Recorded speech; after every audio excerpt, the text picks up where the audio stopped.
Hi everyone, आप सभी का स्वागत है आपके अपने चैनल जेआरएफ अड्डा प्लेटफॉर्म पे। मैं आपका स्वागत करती हूँ इस वीडियो में और ये वीडियो बहुत इंपॉर्टेंट होने वाली है आपके लिए, क्योंकि मैं इसमें अपना पर्सनल एक्सपीरियंस शेयर करूंगी जिसने मुझे हेल्प किया नेट जेआरएफ क्रैक करवाने में। और आपको भी ये जो वीडियो है वो बहुत हेल्प कर सकती है, बहुत अच्छे इंसाइट दे सकती है कि आपको किस तरीके से अपनी तैयारी करनी चाहिए।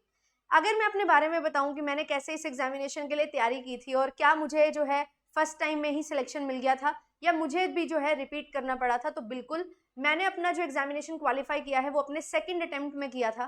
फर्स्ट अटेम्प्ट में मेरा ना तो जेआरएफ हुआ था और नेट भी नहीं हुआ था, तो जेआरएफ तो कहाँ से ही होता। बट यस, मुझे ये चीज़ समझ आ गई थी कि मैं जो पढ़ रही हूँ ना वो सही है, बस उसको अच्छे तरीके से पढ़ना ज़रूरी है। तो आज मैं आपको बताऊंगी, अगर आप बिगिनर हो या आप रिपीटर हो, दोनों के लिए ये वीडियो अच्छी तरीके से आपको समझ आएगी, क्योंकि मैं ये भी बताऊंगी कि क्या चीज़ें एज अ बिगिनर आपको करनी चाहिए, जो मैंने गलतियां की वो आपको नहीं करनी है, और अगर आप रिपीट कर रहे हो तो कैसे आप अपनी कमियों को पूरा कर सकते हो, वो सारी चीज़ों को हम डिस्कस करते हुए चलेंगे। अगर आप मुझे for the very first time देख रहे हैं, मेरा नाम आयुषी है, आपके लिए पेपर 1 एंड पेपर 2 कॉमर्स की क्लासेस लेती हूँ। एंड कॉमर्स की जो हमारी सारी क्लासेस हैं वो कॉमर्स स्पॉटलाइट बाय जेआरएफ अड्डा चैनल पे होती हैं, तो आप लोग ज्वाइन कर सकते हो। यहाँ पे हम UGC net set assistant professor LT grade examination जो होने वाला है उन सभी की तैयारी करते हैं, तो आप सबको जो है ये डिफरेंट क्लासेस इस चैनल पे मिल जाती हैं। एंड यस, आज हम बात करेंगे यूजीसी नेट एग्जामिनेशन से रिलेटेड, तो आपको कंप्लीट मैं पूरा स्ट्रेटजी बताऊंगी जो मुझे हेल्प किया मेरा सिलेक्शन लेने में। और अगर आपको क्लासेस कवर करनी है, हमारे साथ मिलकर आप पढ़ना चाहते हो, तो बिल्कुल आप लोग ज्वाइन कर सकते हैं। सारी क्लासेस की पीडीएफ आपको जेआरएफ अड्डा एप्लीकेशन पे मिल जाती है। फ्री टेस्ट भी होते हैं, फुल लेंथ मॉक टेस्ट होते हैं, काउंसलिंग सेशन भी होते हैं, तो आप सभी जो है जेआरएफ अड्डा एप्लीकेशन को डाउनलोड कर लीजिए सो दैट ये सारे बेनिफिट्स आपको मिल सके। एंड दिसंबर 2025 के लिए अगर आप तैयारी करना चाहते हो तो बिल्कुल आप लोग जो है बैचेस में एनरोल हो सकते हैं। एक बहुत इंपॉर्टेंट चीज होती है कि मैम क्या बिना बैच के भी हो जाएगा क्या? देखो, मैं अगर अपनी बात बताऊं तो मैंने भी जो है पेड बैच से पढ़ाई की थी। क्यों? क्योंकि मुझे हर चीज़ एक जगह पे चाहिए थी। अगर आपके पास इतना टाइम एंड एफर्ट है कि आप लगा सकते हो और अपनी यूट्यूब क्लासेस को एक अच्छे तरीके से टॉपिक वाइज बना सकते हो, तो आप कर सकते हो। अदरवाइज आपको एक स्ट्रक्चर्ड कोर्स रिक्वायर्ड रहता है जो आपको पेड बैचेस में मिलता है। आपको जिसका भी अच्छा लगे आप वो लो, बट एक स्ट्रेटजी यहाँ पे सुन लेना जिससे आपको ये पता लगेगा कि क्या हम एक्चुअल में कमी कर रहे हैं और उसको इम्प्रूव आपने करना है। तो जेआरएफ अड्डा जो आपको कोर्स देता है उसमें आपको कंप्लीट पेपर 1 पेपर 2 मिलेगा, नोट्स पेपर जो होंगे हमारे hand written notes, test series होगी, 10 साल के प्रीवियस ईयर पेपर्स होंगे, इग्निशन बैच होगा, एंड रिसर्च गाइडेंस प्रोग्राम आपके लिए इस बार लाया गया है। तो ये सारी चीज़ें इन सभी सब्जेक्ट्स में आपको मिलने वाली हैं। एंड ये जो है ये यूट्यूब क्लासेस का टाइम टेबल है, आप लोग रेगुलर क्लासेस में हमें ज्वाइन कर सकते हो, राइट? ये सारी चीज़ें आपके लिए जो है वो रहती हैं। और 11 तारीख को कुछ स्पेशल कुछ खास आपके लिए लेके आ रही हूँ कॉमर्स स्पॉटलाइट चैनल पे, तो आप सभी जो है ज्वाइन हमें कर सकते हैं। एंड एलटी ग्रेड का भी जो है बैच हमारा आ गया है, क्योंकि राखी थी तो यस, राखी पे आपको जो है 10% का ऑफ दिया जा रहा है, तो आप लोग जो है कोई भी सब्सक्रिप्शन लेते हो राखी 10 कोड यूज करके 10% डिस्काउंट आपको मिल जाएगा। तो चलिए अब बात कर लेते हैं कि क्या स्ट्रेटजी होनी चाहिए फॉर नेट जेआरएफ। अगर आप इस एग्जामिनेशन को क्वालिफाई करना चाहते हो, एक चीज जो बहुत ज्यादा इंपॉर्टेंट है आपके लिए समझना, वो ये है कि अगर आपको नेट चाहिए तो आपको टॉप 5% में आना पड़ेगा। अगर आपको जेआरएफ चाहिए तो आपको टॉप 0.45% या 4 या 5% में लगभग आना पड़ेगा। तो अगर मैं बात करूं कॉमर्स की, तो कॉमर्स में हमारे पास जो है 300 से 350 जेआरएफ होते हैं। यूआर कैटेगरी की अगर हम बात करें तो आपको टॉप 150 में आना पड़ता है to get your selection. JRF की बात कर रही हूं।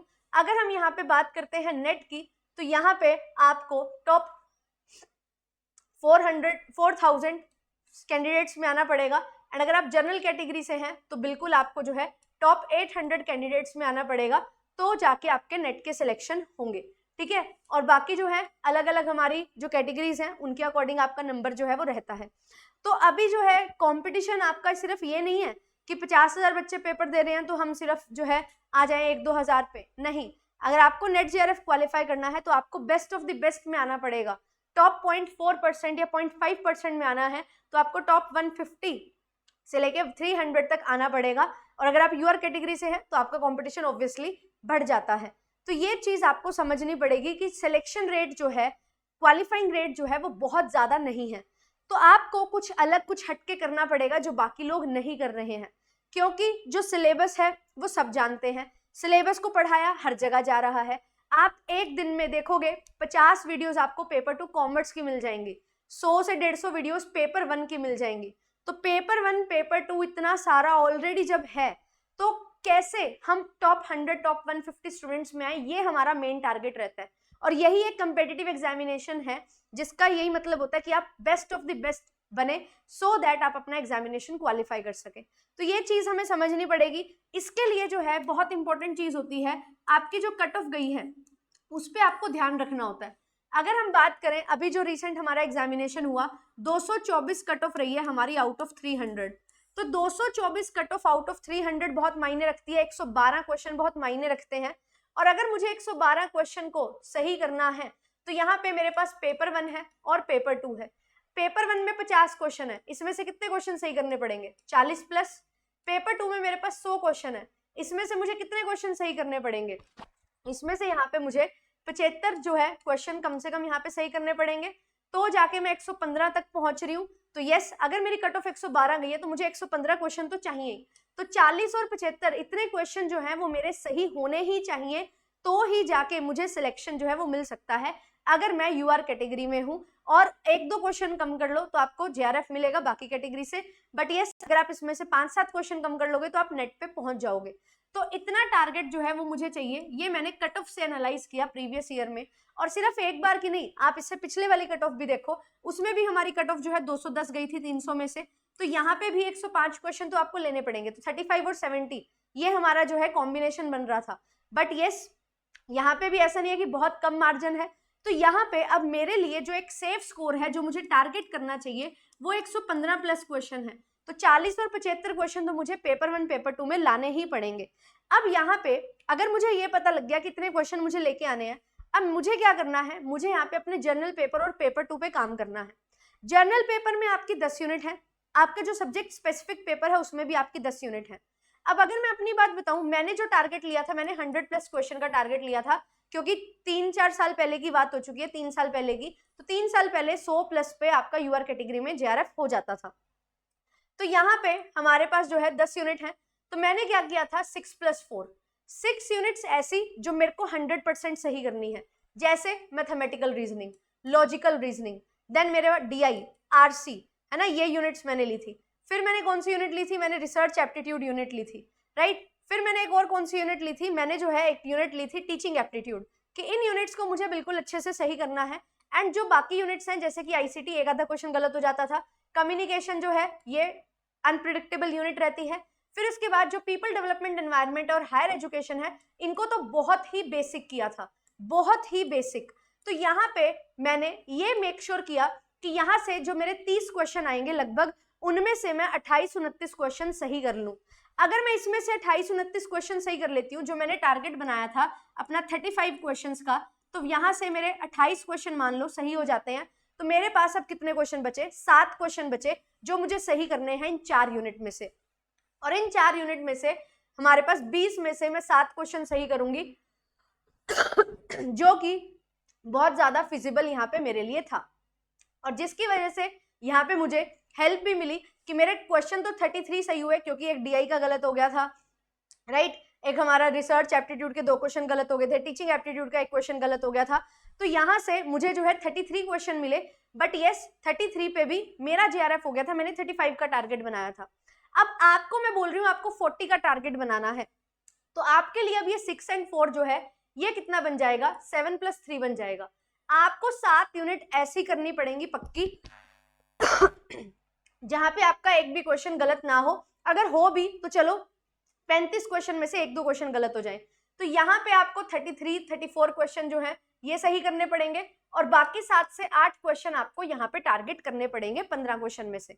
हम ऑन एन एवरेज लेके चलते हैं कि एक यूनिट से 5 क्वेश्चन आ रहे हैं, बट ऐसा जरूरी नहीं है। एक यूनिट से 7 क्वेश्चन भी आ सकते हैं और किसी यूनिट से 3 क्वेश्चन भी आ सकते हैं। कोई यहाँ पे फिक्स नहीं है कि 5 ही क्वेश्चन आएंगे। But yes, on an average हमारा ये टारगेट जो है वो होना चाहिए। अब इसके बाद यहाँ पे बात आती है कि जब मैंने इतना टारगेट अपना बना लिया तो इसको पढ़ाई कैसे की जाए। अब पेपर 1 में बनाया, सेम आपको पेपर 2 में भी करना है। मैंने पेपर 2 में क्या किया था? 8+2, 8 यूनिट्स बहुत अच्छे से, 2 यूनिट थोड़ी कच्ची पच्ची। अब कैसे, यहाँ पे मेरी जो यूनिट है BMHRM और मेरी एक यूनिट थी IB एंड BE, ये जो है ये थोड़ी सी कच्ची बच्ची थी, है ना।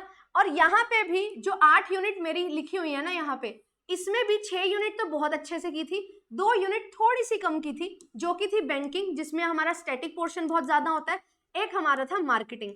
इसमें भी मैंने प्रीवियस ईयर के बेसिस पे जो टॉपिक थे मोस्टली टॉपिक कवर कर लिए थे, बट एक आधा टॉपिक मैं छोड़ के चली गई थी। बट यस, बाकी जो 6 यूनिट्स थी इनको बहुत अच्छे से किया, जैसे कि हमारी अकाउंटिंग यूनिट है, बिजनेस इकोनॉमिक्स यूनिट है, देन हमारे पास फाइनेंस यूनिट है, देन लीगल एस्पेक्ट है, स्टैटिस्टिक्स है, एंड मेरी जो यूनिट है वो है टैक्सेशन। ये 6 यूनिट्स को मैंने इतने अच्छे से कवर किया था कि यहाँ से मेरा एक आधा क्वेश्चन ही गलत हो, यानी कि अगर मेरे 60 क्वेश्चन ऑन एन एवरेज आ रहे हैं तो मैं यहाँ पे जो है 57 क्वेश्चन बहुत आसानी से कवर कर लूँ, ये मेरा टारगेट यहाँ पे था। क्योंकि मैंने अपना जो पेपर 2 है उसमें कितना टारगेट बनाया था, मैंने यहाँ पे 70 क्वेश्चंस का टारगेट बनाया था 70+। तो यहाँ से मुझे 60 में से लगभग 56-57 क्वेश्चन मिल रहे हैं। बाकी जो मेरी ये 2 यूनिट्स थी इनमें मैंने टारगेट बनाया था कि एक यूनिट से 6-7 क्वेश्चन भी अगर मेरे सही हो जाते हैं तो यहाँ पे मुझे 12 से 13 क्वेश्चन जो है वो देखने को मिलेंगे। अब 12 से 13 क्वेश्चन यहाँ से मैंने जुगाड़ लिए, और यहाँ पे मैंने सोचा था कि मेरे को 5-6 क्वेश्चन ही मिल जाएं, वो भी सफिशिएंट होंगे। तो यहाँ पे 10-11 क्वेश्चन जो है उनको मैं यहाँ से एक्सपेक्ट कर रही थी। अब यहाँ पे 25 क्वेश्चन ये हो गए, 56 क्वेश्चन ये हो गए, तो मैंने यहाँ पे अपना टोटल जो स्कोर है वो मैंने देखा कि यहाँ पे 81 के करीब बन रहा है, तो यस 70+ तो आराम से यहाँ पे बन जाएगा। तो मेरे पास यहाँ पे चॉइस है अभी भी कि थोड़ा अगर एक आधा क्वेश्चन यहाँ पे गलत हो भी गया तो भी कोई फर्क नहीं है, तो यहाँ पे मैं 54-55 क्वेश्चन भी सही कर लूँ तो भी मेरा टारगेट जो है वो पूरा हो जाएगा। अब ये चीजें मैंने की, और ये कैसे की, ये मेरे को पता था, मैंने प्रैक्टिस बहुत अच्छे से की है, मेरे कंसेप्ट स्ट्रॉन्ग है, तो मेरे लिए ये जो है प्लस पॉइंट है। यहाँ पे मुझे था कि हाँ मैंने प्रीवियस ईयर अच्छे से कवर कर लिए हैं, मोस्टली टॉपिक कवर कर लिए हैं, 2-4 टॉपिक छोड़े हैं सिर्फ, तो ये भी मेरे लिए अच्छा स्कोर मुझे देके जाएंगे। यहाँ पे सबसे कम क्वेश्चन मेरे सही होंगे, क्योंकि यहाँ पे जो है मैंने कुछ यूनिट के कुछ टॉपिक ही कवर किए हैं, और BMHRM इतना वाइड है आप हर चीज कवर कर ही नहीं पाते हो, तो आपका आधा पर तो थोड़ा बहुत रह ही जाता है। तो यहाँ पे मैंने इसको 50% कवर किया था, IBB को 60-70% कवर किया था, और उस बेसिस पे मैंने 50% मार्क्स यहाँ पे एक्सपेक्ट अपने कर लिए थे। तो ये जो पूरा का पूरा सिनेरियो रहा था, यहाँ पे मुझे पता लग गया था कि हाँ मैं 75 अगर इस अकॉर्डिंग सही कर रही हूँ तो 70+ तो मेरे आराम से आ जाएंगे। क्योंकि अगर आपको कोई क्वेश्चन नहीं भी आ रहा तो आप सिलेक्शन बाय एलिमिनेशन, है ना, या एक ही ऑप्शन सारे क्वेश्चन का एक ही आंसर लगाया होगे तो वहां पे भी 1-2 क्वेश्चन सही हो जाते हैं। ये मेरा पूरा माइंडसेट बन चुका था। अब यहाँ पे मैंने अपने क्वेश्चंस डिवाइड कर लिए, अपने यूनिट्स डिवाइड कर ली, जिनसे मुझे बहुत ज्यादा कॉन्फिडेंस दिया कि yes I can achieve this target. और अगर आपके माइंड में ये चीज आ जाती है तो आप बहुत अच्छे से अचीव कर लोगे। अब आपको मैं क्या बोल रही हूँ, आपको 75+ चाहिए, तो आपके लिए अब क्या हो जाता है कि आपको यहाँ पे 8+2 आप कर रहे हो, ये जो 8 यूनिट है इनको आपको बहुत स्ट्रांगली कवर करना पड़ेगा। हाँ 2 यूनिट को आप कच्चा बच्चा रखो जिसमें आप 10, 11, 12 क्वेश्चन सही कर रहे हो, बट बाकी जो 80 क्वेश्चन है ना उनमें आपको मेक श्योर करना पड़ेगा कि 80 क्वेश्चन में से हम 70 क्वेश्चन सही कर पाए। फिर जाके जो 20 क्वेश्चन होंगे उनमें से मेरे 7, 8, 10 क्वेश्चन भी अगर सही हो रहे हैं तो मेरा टारगेट पूरा अचीव हो जाएगा। एंड कोशिश करो कि यहाँ पे 10 क्वेश्चन तो हम अपने सही कर लें, यानी कि 50% पोर्शन हम कवर करें, जिससे आपको यहाँ पे थोड़ा स्कोप मिलेगा। 1-2 क्वेश्चन आप कम भी सही करोगे तो भी बात बन जाएगी। तो यहाँ से आप 75+ क्वेश्चंस को बहुत इजीली अचीव कर सकते हो। और यहाँ पे एक चीज मैं आपको बता देती हूँ, पेपर 1 में अगर थोड़ा सा ज्यादा एफर्ट डाल दोगे तो यहाँ पे 40+ आराम से हो जाएंगे, क्योंकि अगर आप 35 बहुत इजीली स्कोर कर सकते हो तो 40 भी बहुत इजीली हो जाएगा। बट यहाँ पे थोड़ा ज्यादा एफर्ट डलेगा क्योंकि यूनिट जो है वो बड़ी होगी, लेंदी होगी, एंड उसको और अच्छे से नंबर ऑफ टॉपिक्स आपको ज्यादा कवर करने पड़ेंगे। तो यस, यहाँ पे भी आप 75+ का टारगेट लेके चलो इस तरीके से, जो आपके लिए फिजिबल होने वाला है। तो ये चीजें आपने अब अपने माइंड में बना लिया, अब इनको कवर मुझे करना है, वो चीज बहुत ज्यादा इंपॉर्टेंट हमारे लिए होती है। सबसे बड़ी चीज, जो सबसे बड़ी गलती हम कर लेते हैं वो क्या होता है, कैसे कवर करें वो नहीं हम समझ पाते। हमें लगता है अरे 10-10 घंटे की, 12-12 घंटे की क्लासेस हैं, सिर्फ उनको देख लेते हैं बात बन जाएगी। उनसे बात नहीं बनेगी। मैराथन्स जो है वो रिवीजन के लिए होती हैं। डिटेल कंसेप्ट क्लैरिटी आपको चाहिए। 5 साल की जो आपकी मेहनत है उसको आपने 5 मंथ्स में करना होता है। तो जो सिलेक्टेड टॉपिक्स हैं वो भी बहुत मैटर करते हैं। तो कितना कवर करना है और कैसे कवर करना है, ये 2 बहुत इंपॉर्टेंट चीजें होती हैं, जहां पे मैंने फर्स्ट टाइम में गड़बड़ की थी। कितना कवर करना है, मुझे सब कवर करना है, मैंने ये दिमाग में बिठा लिया था, जो कि एक गलत चीज है। आप सब कुछ कवर नहीं कर सकते। फिर कैसे कवर करना है, जो भी वीडियो आ रही है उसको देख लो, नहीं, सबसे इंपॉर्टेंट है आप ये देखो कि आपके रिसोर्सेज क्या क्या हैं। आपके पास नोट्स हैं, आपके पास क्वेश्चन प्रैक्टिस करने के लिए हैं, आपके पास वीडियोस हैं। आप इस तरीके से पढ़ना चाहते हो, ऑनलाइन के थ्रू पढ़ना चाहते हो, यस मैम, हमने सोचा ऑनलाइन वीडियोस देखेंगे, अपने नोट्स हैं उनको बनाएंगे वीडियोस देखते हुए, और जो हमारी बुक्स वगैरह हैं उनसे हम पढ़ेंगे और फिर क्वेश्चन प्रैक्टिस करेंगे। बेसिक यही होता है, सब यही तरीके से काम करना स्टार्ट करते हैं।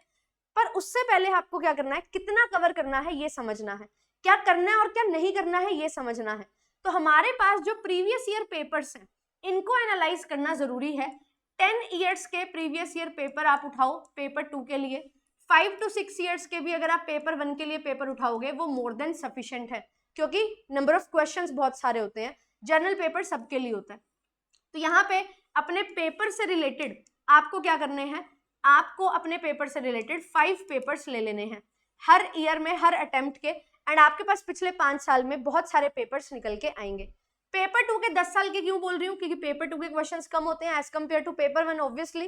तो यहाँ पे आप पेपर 2 के 10 साल के पेपर ले सकते हो, जिसमें आपको पता लगेगा किस तरीके से फ्रेमिंग चेंज हो रही है क्वेश्चन की, किस तरीके से पैटर्न चेंज हो रहा है, किस तरीके से पूछने का तरीका चेंज हो रहा है एनटीए का, सो दैट आप उसके लिए तैयार हो सको। एंड आपको ये भी पता लगेगा कितना डीपली एक टॉपिक जो है वो कवर किया जा रहा है और उसको आपने कितना अच्छे से कवर करना है। तो ये चीज जो है ये हमारे लिए बहुत ज्यादा इंपॉर्टेंट होती है। तो प्रीवियस ईयर पेपर को एनालाइज करना इज वेरी वेरी इंपॉर्टेंट। अगर आप प्रीवियस ईयर पेपर एनालाइज नहीं करोगे, चीजें गड़बड़ आपके लिए होंगी, आपको प्रॉब्लम आएगी ही आएगी। तो प्रीवियस ईयर पेपर से क्वेश्चन प्रैक्टिस भी होते हैं, कंसेप्ट की अंडरस्टैंडिंग बनती है, कितना कंसेप्ट पढ़ना है वो आपको पता लग जाता है। अब कैसे कवर करना है, तो अगर आप मेरा तरीका अपनाओ जो मैंने किया था, मैंने अपनी वीडियोस जो थी वो देखी, उनसे नोट्स बनाए, जो मुझे अच्छे से टॉपिक आता है उसके नोट्स बनाने की भी जरूरत नहीं है। हाँ, रनिंग नोट्स एक बार बना लिए कि मैं सुन भी रही हूँ और लिख भी रही हूँ, देख भी रही हूँ, तो मुझे याद ज्यादा रहे। फिर उसके बाद मैंने बहुत शॉर्ट नोट्स बनाए।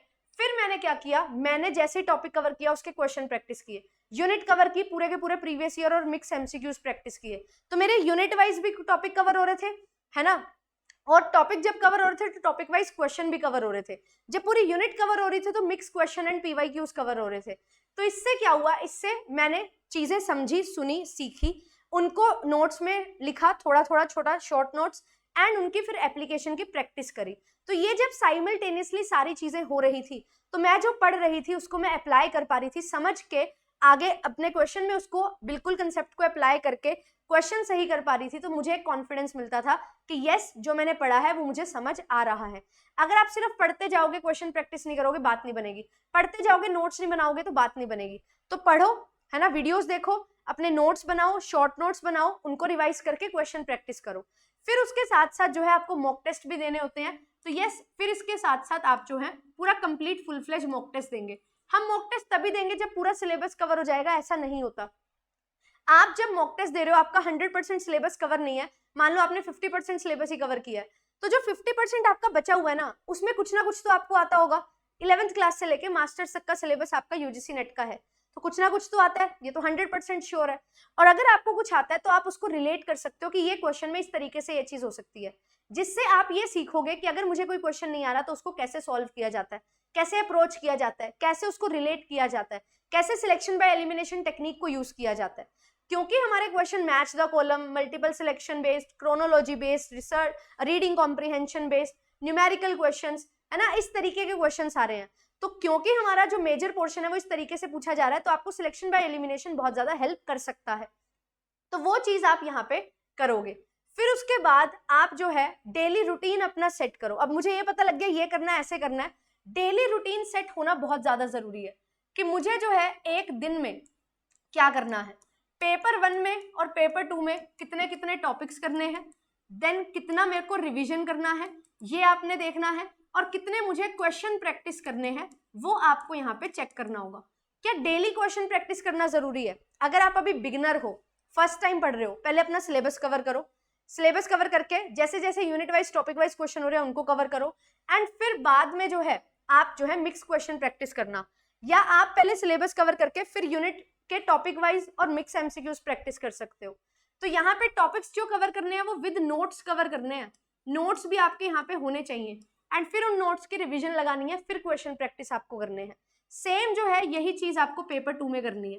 बट एक चीज मैं आपको बोलूंगी, पेपर 1 में stick to PYQs only, PYQs पे ही स्टिक रहो, पीवाईक्यूज में पूछे गए कंसेप्ट को कवर करो, उससे आगे पीछे ज्यादा कुछ करने की जरूरत नहीं है। बट यस, पेपर 2 में जो है आपको एक्सपेक्टेड क्वेश्चंस जो हैं वो अच्छे से कवर करने पड़ेंगे, थोड़े से ज्यादा, पेपर 1 से ज्यादा आपको क्वेश्चन प्रैक्टिस पेपर 2 में करने पड़ेंगे। तो ये चीज आपको यहाँ पे ध्यान से करनी है। और अगर आप रिपीटर हैं, मैं आपको एक चीज बताती हूँ, आपको एप्लीकेशन में ही दिक्कत आ रही है, तो रिपीटर अगर आप हो तो आपके पास ऑलरेडी नोट्स है ना, ऑलरेडी आपके पास है, जिनके नहीं है उनके बना लो, बट जो है उनको यूज करो। ऑलरेडी आपके पास जो है वीडियोस हैं जो आपने कवर की होंगी, अगर आपने कोई कम टॉपिक कवर किए हैं तो उनको जो है ऐड ऑन करो। क्या ऐड करना है? New topics. बट अगर आपको ऐसा लग रहा है नहीं मैंने तो सारे टॉपिक कवर किए थे, इसका मतलब रिवीजन में कमी है, तो आपको काम करना है रिवीजन पे। तो रिवीजन जो है वो बहुत ज्यादा इंपॉर्टेंट है, जितना ज्यादा रिवीजन करोगे उतना हेल्प आपको मिलेगी। और ये रिवीजन जो है ये with the help of questions भी आपको करनी है। क्वेश्चन प्रैक्टिस आपके लिए बहुत ज्यादा जरूरी है। डेली 100 क्वेश्चंस जो हैं वो आपको प्रैक्टिस करने चाहिए। अगर आप डेली 100 क्वेश्चन प्रैक्टिस करोगे तो आपको पता लगेगा क्वेश्चन कैसे पूछा जाता है और कैसे उसका आंसर करना है। वो पूरा का पूरा जो पैटर्न है वो आपके दिमाग में बैठ जाएगा, और जब पेपर देने जाओगे 3 घंटे में आपके 150 क्वेश्चन आपको करने हैं, वो आपको यहाँ पे समझ आएंगे। एंड साथ ही साथ अगर आपको दिक्कत है कि भाई मेरे को तो नींद बहुत आती है, ये बहुत बड़ी चीज है एक, है ना, ये बहुत सारे बच्चों को नहीं पढ़ने देती है, तो आप में एक श्योर करो कि आप मॉक टेस्ट जो है ना वो लगाओ। कब? जब आपका पेपर का टाइमिंग है 9 से 12 या फिर 3 से 6, ये टाइम जो है आप इसको यूज करो। इसको आप यूज करोगे आपकी नींद जो है वो भाग जाएगी। और जब भी आपको ऐसा लग रहा है कि आप जो है थोड़ा थक रहे हो, टायर्ड फील कर रहे हो, तो टेक रेस्ट। रेस्ट लेना बहुत ज्यादा जरूरी है। हमें ऐसा लगता है नहीं पढ़ते रहो पढ़ते रहो पढ़ते रहो, आप चीजें मगअप करते रहते हो, बट आपके जहन में वो चीजें बैठती नहीं है। तो अगर आपने पढ़ा है 1 आवर, तो आप क्या कर सकते हैं, 10 मिनट्स का ब्रेक ले सकते हैं। इसको पोमोडोरो टेक्निक भी बोलते हैं कि लंबा अगर आपको कुछ काम करना है तो उसमें बीच में छोटे छोटे ब्रेक्स आपको लेने चाहिए। तो 1 आवर के बाद 10 मिनट्स का, 5 मिनट्स का, जैसे भी आपको सही लगता है वो आप ब्रेक ले सकते हो। क्या मैम इस ब्रेक में हम फोन चला लें? नहीं, जब आप पढ़ रहे हो अच्छे से पढ़ो, है ना, अपनी डिस्ट्रैक्शंस को दूर रखो। ब्रेक लेना है, पानी वानी पी लो, है ना, थोड़ा सा आंख बंद करके बैठ जाओ। और या आप ये कर सकते हो जो 1 घंटे में पढ़ा है उसको क्विकली गो थ्रू कर लो, रिवाइज कर लो अपने माइंड में, बुक से नहीं अपने माइंड में। तो आपको पता लग जाएगा मैंने क्या क्या पढ़ा है, वो पूरा रिवाइज हो जाएगा, एक बार आपके माइंड में वो क्लियर हो जाएगा। तो ये चीज जो है आप लोग कर सकते हो। एंड पेपर में जो है पेपर 1 और पेपर 2 इसका टाइम डिवीजन जो है वो बहुत ज्यादा जरूरी है। अगर आप टाइम अच्छे से डिवाइड नहीं करोगे तो आपके लिए प्रॉब्लम यहाँ पे होने वाली है। तो पेपर 1 के लिए 3 से 4 घंटे पेपर 1 के लिए अगर आप दे रहे हो, कि अगर आप 10 घंटे पढ़ रहे हो अभी से, है ना, तो आप दे सकते हो, और या फिर आप 2 से 3 घंटे में भी अपना काम कर सकते हो। एंड यहाँ पे जो है 3 से 4 घंटे आपको डेली देने पड़ेंगे। इसमें आपकी क्लासेस कवर होंगी, तो आपके लगभग 5-6 घंटे लगेंगे। एंड 2 आवर्स डेली जो है वो आपका रिविजन होगा। तो डेली 2 आवर्स में आपको जो है रिविजन करनी है। और ये रिवीजन जो है वो कैसे होगी, आपने जो क्लासेस देखी उनके नोट्स आपने बना लिए, या आपने एक फटाफट रनिंग नोट्स बनाए थे तो उनको गो थ्रू करके क्वेश्चन प्रैक्टिस कर लिए, ये आपका रिवीजन का पार्ट बनेगा। और जो भी आप फर्स्ट डे पढ़ रहे हो तो उसको क्या करना है, सेकंड डे रिवाइज करना है। तो सेकंड डे आपकी रिवीजन होनी चाहिए जो फर्स्ट डे आपने पढ़ा है। फर्स्ट डे पढ़ो, सेकंड डे रिवाइज करो, फिर थर्ड डे फर्स्ट और सेकंड डे दोनों का पढ़ा हुआ रिवाइज करो, फिर क्या होगा, एक वीक के बाद आप पूरा कंप्लीट रिवीजन जब करोगे तो आपका वो टॉपिक बहुत अच्छे से कवर हो जाएगा, जितने भी टॉपिक आपने एक वीक में करे हैं। Then second week, third week, fourth week इस तरीके से होगा। फिर उसके बाद आप मॉक टेस्ट लगाते रहोगे, चीजें ज्यादा कवर होती रहेंगी और आपकी सारी कहानी जो है वो बनती रहेगी एक, कि आपका पूरा सिलेबस भी कवर होता जा रहा है एंड रिविजन में अब कम टाइम लग रहा है, आप फिर क्वेश्चन प्रैक्टिस पे जंप करोगे। तो ये प्रॉपर तरीका आपका यहाँ पे होने वाला है। तो ये मैंने जो 2 से 3 घंटे टाइम बताया, 3 से 4 घंटे टाइम बताया है, ये याद रखना है। एंड डेली बेसिस पे रिवीजन का जो टाइम है, इसको आपने बिल्कुल भी टेकन फॉर ग्रांटेड नहीं लेना है, इस पे अच्छे से काम करते हुए चलना है। ये रिवीजन है जो आपको सिलेक्शन दिलवाएगी। अगर आपने सिलेबस कवर कर लिया है तो आपका सिर्फ और सिर्फ रिवीजन का ही काम है। तो आपके लिए यहाँ पे रिवीजन के जो है 6 आवर्स होने वाले हैं। कोई भी यूनिट लो, यूनिट 1 मान लो ले ली, और एक आपने जो है यूनिट 1 ले ली पेपर 1 की और पेपर 2 की, तो 2 यूनिट आप लेके चल रहे हो। 6 आवर्स में इनको रिवाइज करो अच्छे से, टॉपिक बाइफरकेट करो। फिर 3 से 4 घंटे जो है आप यहाँ पे नोट्स में अगर कोई दिक्कत है उन नोट्स को रिवाइज करो, रिव्यू करो। देन उसके बाद जो है क्वेश्चन प्रैक्टिस करो। और जहां पे भी आपको दिक्कत लग रही है कि मेरी एक पर्टिकुलर यूनिट में कमी थी जिसकी वजह से सिलेक्शन नहीं हुआ, उस यूनिट के नए टॉपिक जो है वो आपको रेगुलर बेसिस पे करने हैं। तो 1 टॉपिक दोनों पेपर का है ना, पेपर 1 पेपर 2, ये आपको ईच डे जो है कवर करना है, जिसमें आपके 1 से 2 घंटे लग जाएंगे। तो 1 से 2 घंटे आपके लगेंगे नया करने में, बाकी 3 से 4 घंटे आपका पुराना रिवाइज करने में आपको टाइम लगेगा। तो ये चीज आपको करनी है। और जब आप सेकंड टाइम पढ़ रहे होंगे तो ऑब्वियसली आपको कम समय लगेगा, बट एक कॉन्टिन्यूटी में पढ़ना है। 100 क्वेश्चंस मैंने डेली बोला है, तो डेली प्रैक्टिस करने हैं। RCDI डेली प्रैक्टिस आपको करना ही है। जो टॉपिक आपने गलत किए या आपने नहीं किए थे उनको एड ऑन आपने कर लेना है। तो ये प्रॉपर वे में आपको जो है सारी चीजें देखने को मिलेंगी। हम कितने घंटे पढ़े ऐसा कुछ नहीं होता, आप ये देखो आपका टॉपिक जो है वो कितनी देर में कवर हो रहा है। और आइडियली जो है ये टाइम मैं आपको जो बता रही हूँ वो इस बेसिस पे बता पा रही हूँ जैसे हम लोग आपके लिए क्लासेस डिजाइन करते हैं, है ना, प्रीमियम बैच में। पेपर 1 की 2 क्लास, पेपर 2 की 2 क्लास। पेपर 1 की 2 क्लास 2 घंटे की होती हैं, पेपर 2 की 2 क्लास 3 घंटे 3.5 घंटे की हो जाती हैं, कभी कभी 2-2.5 घंटे की भी होती हैं, ठीक है। तो 2.5 से 3 घंटे और यहाँ पे 1.5 से 2 घंटे। तो ये जो टाइम है, फिर उसके बाद आप थोड़ा थोड़ा उसको रिवाइज करते हो, फिर उसके नोट्स वगैरह रनिंग नोट्स साथ साथ बनाते हो, एंड देन जो है पूरे दिन में जो रिवाइज किया है, जो पढ़ा है, उसको रिवाइज करते हो। और साथ साथ हम आपको इग्निशन बैच देते हैं, वो इसीलिए देते हैं कि आप टॉपिक वाइज जो है क्वेश्चन प्रैक्टिस कर सको और आप अपने नोट्स बना सको और कैसे एनटीए ने पूछा है उस टॉपिक को वो समझ सको। तो ये सारी चीजें अल्टीमेटली आपकी यहाँ पे कंप्लीट हो जाती हैं।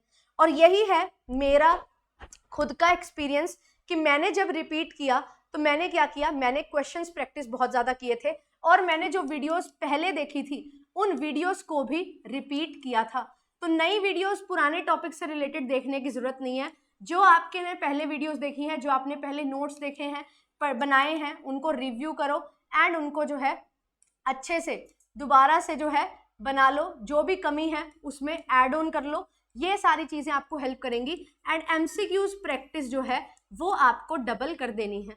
MCQ प्रैक्टिस 100 क्वेश्चंस डेली, ये आपका टारगेट होना चाहिए। और अगर आप बिगिनर हो और क्वेश्चन प्रैक्टिस नहीं कर रहे हो या नोट मेकिंग नहीं कर रहे हो तो आप बिल्कुल अपना लॉस कर रहे हो। नोट मेकिंग इंपॉर्टेंट है, शॉर्ट नोट्स पढ़ने के लिए इंपॉर्टेंट है एंड MCQ प्रैक्टिस इंपॉर्टेंट है। वीडियोस को आप लोग बार बार देखते जा रहे हो। 3 तरीके की वीडियोस हैं एक टॉपिक पे, तो तीनों वीडियोस देख रहे हो, उससे बात नहीं बनेगी। एक वीडियो देखो जो आपको पसंद आ रही है एंड उस वीडियो को 3 बार देखो, तब आपका सिलेक्शन होगा। Revision is very very important. Repeat करो अपनी जो वीडियो देखी आपने उसको, वो आपको ज्यादा बेस्ट सिलेक्शन के चांस आपके वहां से होंगे, आपको बेस्ट हेल्प वो वीडियो कर पाएगी। तो आपको जिसका भी अच्छा लगता है, यूट्यूब पे सभी लोग पढ़ा रहे हैं, है ना, आपको लगता है जिसके साथ आप जुड़ के 4-5 महीने का जो समय है वो अपना स्पेंड कर सकते हो एंड अपने डाउट्स अच्छे से क्लियर करवा सकते हो। जिस तरीके से आपको पढ़ाया जा रहा है वो आपको समझ आ रहा है और आप अच्छे से बेस को अपने बिल्ड करके स्ट्रॉन्ग कंसेप्ट कर रहे हो, तो आप उसका जो है बैच ज्वाइन करो उस टीचर का। अगर आपको लगता है मैं आपकी हेल्प कर सकती हूँ, JRF अड्डा आपकी हेल्प कर सकता है, तो पूरी कंप्लीट टीम आपके लिए पेपर 1 लेके आती है एंड पेपर 2 में भी मैं और काजल मैम आपके लिए क्लासेस लेके आते हैं।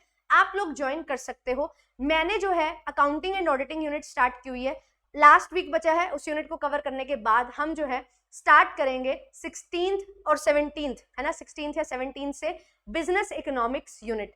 तो नई यूनिट हम स्टार्ट कर रहे हैं बहुत जल्द, तो आप लोग ज्वाइन कर सकते हो। एंड इस टाइम पीरियड पे आप लोग जो हमारी क्लासेस हो चुकी हैं उनको रिकॉर्डिंग से कवर कर सकते हो और लाइव क्लासेस में हमारे साथ जुड़ सकते हो एंड पूरा कंप्लीट प्रिपरेशन आप हमारे साथ कर सकते हो। तो ये सारी चीजें हैं जो आपको ध्यान में रखनी है। एंड ये जो रिवीजन है ये हमारे लिए बहुत ज्यादा इंपॉर्टेंट रोल प्ले करती है, ठीक है। तो आप लोगों के लिए ये पूरा का पूरा स्ट्रेटजी जो है मैंने शेयर किया। आई होप कि आपको अच्छे तरीके से हर चीज समझ आई होगी। तो अगर आप ज्वाइन करना चाहते हैं तो बिल्कुल आप लोग बैचेस में ज्वाइन कर सकते हैं। अकाउंट्स यूनिट जो है वो स्टार्ट हुई है एंड इसके साथ साथ जो है मैं आपको बिजनेस इकोनॉमिक्स करवाने वाली हूँ, ठीक है। तो इकोनॉमिक्स यूनिट हम करेंगे, बहुत अच्छे से डिटेल में पढ़ेंगे।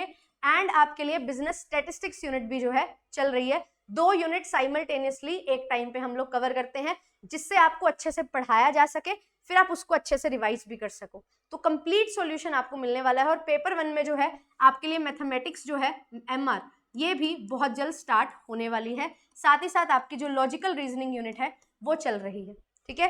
तो अभी आप LR कवर कर सकते हो, MR भी बहुत जल्द आपका स्टार्ट हो जाएगा। तो आई होप कि ये स्ट्रेटजी जो है मेरी खुद की पर्सनल जो मेरे को दिक्कत आई थी उनको मैंने कैसे सही किया, क्वेश्चन प्रैक्टिस पे कैसे काम किया, PYQs MCQs लगाए, है ना, और कैसे मैंने नोट्स को अपने रिवाइज किया, दोबारा से कोई चीजें मेरे को नहीं दिखती थी उसको मैं ऐड ऑन करती थी, और कैसे मैंने पुरानी वीडियोस को दोबारा रिवाइज किया जिससे मेरे और कंसेप्ट अच्छे से स्ट्रॉन्ग हुए। एक चीज को मैंने 2-2 3-3 बार रिवाइज में कर पाई। वो सारी चीजें आपको हेल्प करेंगी एंड आप भी इसी तरीके से काम करेंगे। और हमारे साथ अगर आप जुड़ना चाहते हैं तो जुड़ सकते हैं। राखी 10 कोड आप यूज कर सकते हो टू गेट 10% ऑफ, ठीक है। तो ये सारी चीजें आपके लिए अवेलेबल हैं। और आप लोग जो है इंस्टाग्राम से के थ्रू, यूट्यूब के थ्रू ज्वाइन कर सकते हैं, ठीक है। टेलीग्राम के थ्रू आप लोग जुड़ सकते हैं हमारे साथ, यानी कि JRF अड्डा टीम के साथ। एंड बिल्कुल आपकी तैयारी में हम कुछ अच्छा कंट्रीब्यूट कर सकें, यही मेन मोटिव हमारा रहता है। और 11 तारीख को कुछ स्पेशल आपके लिए लेके आ रही हूँ, तो जुड़िएगा commerce spotlight by JRF Adda channel पे। Thank you so much, bye bye.